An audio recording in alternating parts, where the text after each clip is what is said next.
Hello and welcome to Ascending Voices, the Art of Leadership. This afternoon we are joined by the MEC of Sport, Art, Culture and Recreation of Gauteng, Ms. Mbali Hlovu. Thank you so much for joining us. Thank you for having me. Firstly, we have to start talk about this building. When I first saw it, I was so inspired by the stories that are told behind us. Can you tell us a little bit about the building itself? The provincial government has built this building and really in celebration of the women's struggles and the journey that women have taken to get us the liberation that we have today. Because what we find is that a lot of the history, and when people speak history, it's always about his perspective. Yes. And this is really to give her a voice. And you magnify that by creating this space where women can feel comfortable and we can celebrate who they are, but importantly take them out of the space of being invisible into something that is public, that people can enjoy, and we really capture the history of what women are all about. Absolutely. So that's what this monument is about. Yeah, no, it's very impressive, and I cannot wait for more people to come here and use the space. It's really, really inspiring. I love it. And this actually takes me back to a conversation we had earlier about, you know, what I mentioned earlier, that growing up, our mothers and aunts and grandmothers were very much involved in the liberation struggle of South Africa, and that we find women now fighting a different struggle where I find it very difficult to identify with because I was not raised like that. You know, growing up, I saw men and women as equal because we had this common goal that we're fighting. And all of a sudden now there's this inequality within our society. And to have a space like this, to me, sort of talks to the history and the contribution of women in our country. And I think we need to sort of magnify that in order to address the inequalities rather, of women today in South Africa. I mean, what you're saying is very true. And I think in the yesteryear and back in the days, it was a lot easier because everybody was fighting for one thing. So we speak of three major contradictions, and that is on race, class, and gender. And because at the time during apartheid and during colonial rule, it was easy for people to gravitate around the struggle for race and the emancipation of all races, so that people are not seen or their talent is not viewed because of what color you are and so forth. So it was a lot easier. So it united all of us, male, female, and so forth. But now what you're finding is that because we've made such great strides in that front, and I'm not saying that we still don't have racial issues, they certainly are there, but they're not as magnified as what they would have been back in the apartheid era, because much has been done in that regard. So there's still much work that needs to be done with regards to class, and certainly with regards to gender.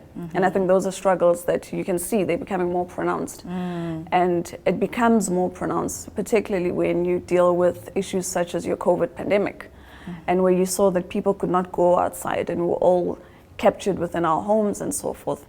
What we found was that the trends were showing us that GBV, which is your gender-based violence cases, were increasing. Because now people are confined in the same space. It could be whatever frustration that individuals are facing with, and they take it on each other in the household. And men take it out on women and children and so forth. So there's still much work that needs to be done in those fronts. So that's why when we speak of these different contradictions and the challenges that we need to deal with, we're always quite careful to indicate that, you know, apartheid was really in the main, as much as yes, there was the class, there was the gender, but in the main, it was a racial segregation that people were dealing with, and this nation was dealing with, and that there's still much more that we need to do with regards to the other struggles. What I also find is access to information when it comes to women empowerment. What would you say, as in your department, as far as empowering women and making sure that they have access to information in order to empower themselves, be it in sports, be it in culture, is there certain activities or programs that are specially designed to make sure that women have access to all these tools that they need? We do. We actually have and the nice thing is that because we're such a department that's broad and diverse, I mean, we deal with sports, we deal with arts, we deal with culture and recreation. So there's a lot of things that we look into. And one of the things that we've adopted in this 6th administration was a womb to grave approach. So what essentially that means is that we look at development from a holistic lens. We look at young kids. So with mothers who get pregnant, and we have programs that deal with the kids whilst they're still even in the womb. So we have reading programs, we have our Born to Read program, because we want to really entrench a culture of reading, but also because we appreciate what that has to do and the benefits it has for the young child whilst they're still in the womb. So we always motivate and we give out books to women within the various clinics, the hospitals that are there and so forth, so that they get into this culture of reading, but also the kids get into the culture of reading. Because a lot of the gynaes will speak about the benefits of a woman when they're pregnant, playing music that's soothing and so forth for the child's development. The same thing applies with reading. So we ask them to start reading to your child as soon on so that they develop that culture of reading. So that would be the one. You look at other programs that we have. The Sports Bra campaign. The other thing that we've also identified was that within sports, when women reach their adolescence, where their body changes, they gain breasts, they get hips and so forth. So they gain additional weight, and people don't take consideration of that. And that has an effect on their participation within sports. That's true. Because it weighs you down with regards to how fast you can be and so forth. So, but through things like your sports bra and the various other mechanisms that are there, people can be able to continue to participate. But because sports bras are expensive, so we also provide those to women, particularly within schools, young kids within the schools where they may be coming from disadvantaged backgrounds and they don't have the ability to have those. So the department does provide those. And we think it's a great thing to provide to young girls, because then it immediately turns that tide that we see, because you have more young women who really are leaving sports because of these bodily changes. And this is something that we think people need to speak more about. So we've partnered with various private sector partners that are there in that regard. And there's other programs that we have, like the script writing. We want to get more women in production. We think it's a great space for women to tell their stories. Absolutely. I mean, I was speaking earlier about this beautiful building that we're in now. And if you don't get the stories out there, you don't get young women to start writing their stories. What is their perspective on what's happening? To get behind the camera, because everybody thinks being in front of the camera is where it's great because you get seen and so forth, but we really want to get more people behind the camera so that they have an appreciation of the value chain that's there within production. So there's a number of things that we're doing, and it really spreads across from sports, from arts, from culture, and also recreation. And how we make sure that we really get more women involved as much as possible. Yeah. No, I like that. I'm really inspired by it, because I also, like you, believe that we should start empowering girls from a very young age, where, somebody would say, I started writing at the age of 6 or at the age of 5, because by then, they gain so much because they've been doing this thing from a very young age, and they grow into whatever career that they want to be in. So I like that very much, and well done on that. Thank you. And I'd like to touch a little bit about your personal side of things. You're a mother, and you're also a working woman.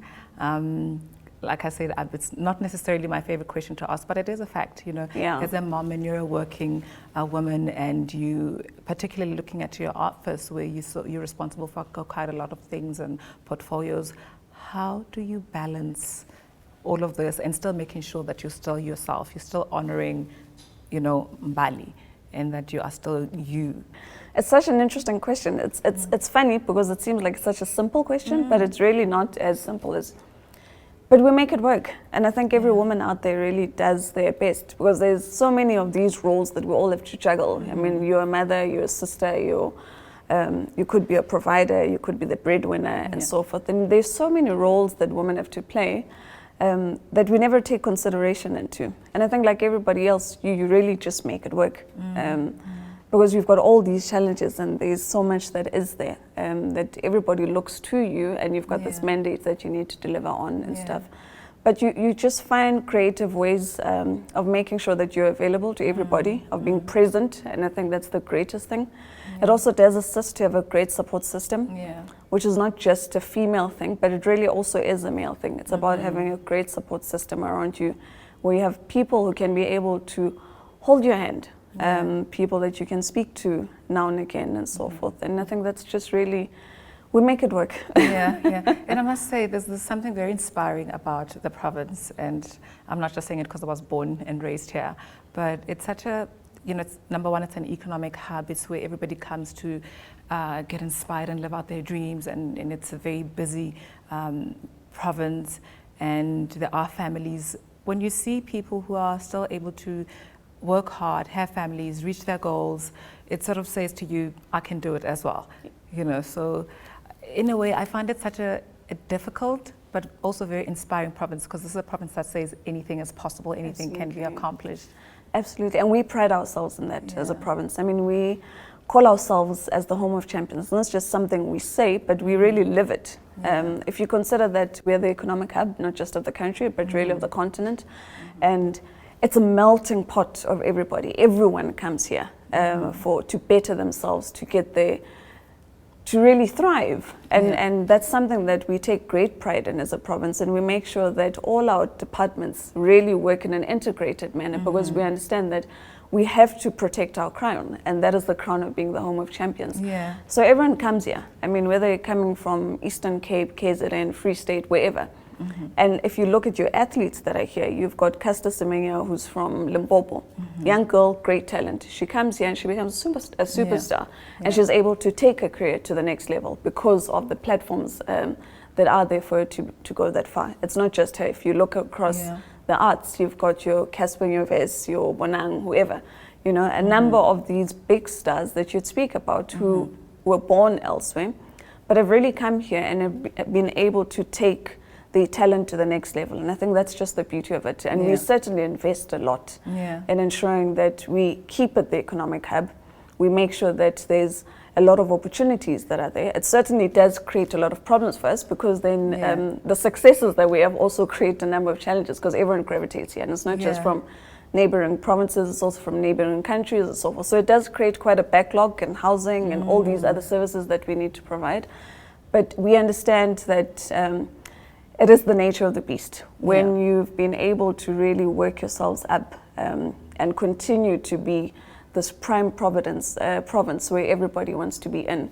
It does come with some of those challenges that are there, but we have a great team, we have a great premier who's able to guide our collective and make sure that we continue and we protect the status and importantly protect our crown. And I've heard a lot of good things about yourself. I know that you give a lot of credit to your team, but I've heard that it certainly does help to have an MEC who is young, who's dynamic, who's got the energy, who's got the feet on the ground, which is also very inspirational. I mean, when I've read your story and found out how old you were, making me feel a little bit old, I was like, old? It's encouraging for young girls to know that there is a young woman who is in your position, for them to even say one day I would like to work in government and serve the people in a manner that you are, where you're not restricted. Just because you are young does not mean that you cannot lead a department and that you cannot have influence as far as new ideas and being a woman is concerned. So I think well done on that, and we are watching you and we're inspired by the work that you do and your team.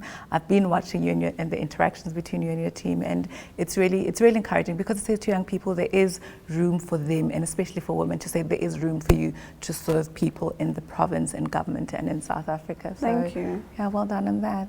Thank you so much. Yeah, and thank you so much for joining us. I certainly enjoyed talking to you. And happy Women's Month to you. Thank you, and happy Women's Month to you and all your viewers out there. Thank you very much. It's really great. This is really inspirational, and I think we need more private sector partners, and I think BMW is doing great work to make sure that we have such platforms and you do more than what people think you're about. Yes. So it's great to see this. No, thank you very much. I myself am very proud to be affiliated with BMW, and of course the work that they do in the province. You know about it. There's a great plant in Roslyn and all these dealerships around the country. And I know they're very passionate about development in different areas. So it's a brand I'm really, really passionate to be associated with. And I am equally proud to be from this province.